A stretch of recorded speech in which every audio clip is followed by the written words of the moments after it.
আকৌ বিতৰ্কত অসম আৰক্ষীৰ কেইজনমান জোৱান সহ চালক নিশা হলেই আৰক্ষীৰ বাহন হৈ পৰে মদৰ আড্ডা ঢলং পলং খুজত মাজৰাতি মদ্যপান কৰি সাধাৰণ জনতাক অপদস্থ কৰাৰ এক ভিডিঅ' ভাইৰেল হৈ পৰিছে সামাজিক মাধ্যমত লগতে গাড়ীৰে খুন্দিয়াই মাৰি পেলোৱাৰো ভাবুকি প্ৰদান কৰিছে গাড়ী চালকজনে দেৰগাঁও টোলগেটৰ ওচৰত বুধবাৰে নিশা সংঘটিত হয় এই ঘটনাটো AS306419 নম্বৰ আৰক্ষীৰ এখন বাহনৰ চালকৰীয়া গুণ্ডাগিৰি চাই লওক পুলিচৰ মানে আমাক দম দিবলৈ আহে হা আপোনালোকৰ সন্মান গো আপোনালোকে এনেকুৱা কাম কেলে কৰিছে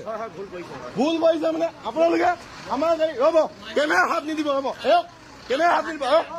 কেমেৰা হাত নিদিব কৈ দিছো আমাক যিকোনো এখন গাড়ী সৰু গাড়ী হওক ডাঙৰ গাড়ী হওক মদ খাই যদি আহে আপোনালোকে ফাইন কাটে এয়া ভিতৰত মদৰ আড্ডা ভিতৰত মদৰ আড্ডা চলি আছে ভিতৰত মদৰ আড্ডা চলি আছে ভিতৰত পুলিচৰ গাড়ীৰ ভিতৰত মদৰ আড্ডা চলি আছে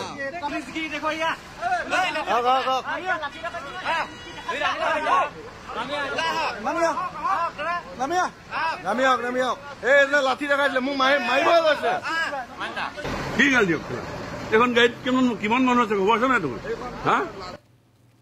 আৰু এয়া আমি আপোনালোকক দৃশ্যাংশ দেখুৱালো দৃশ্য এতিয়া ভাইৰেল হৈ পৰিছে আৰক্ষী একাংশ আৰক্ষীৰ ওপৰতে প্ৰশ্ন আহি পৰিছে নিশা হলেই একাংশ আৰক্ষীৰ বাহনৰ ভিতৰত চলে এনেদৰে মদৰ আড্ডা এখন নৈশ বাছৰ ড্ৰাইভাৰ আৰু সাধাৰণ জনতাৰ সৈতে খণ্ডযুদ্ধত লিপ্ত হোৱা দেখিবলৈ পোৱা গ'ল আৰক্ষীৰ বাহনৰ চালকজনক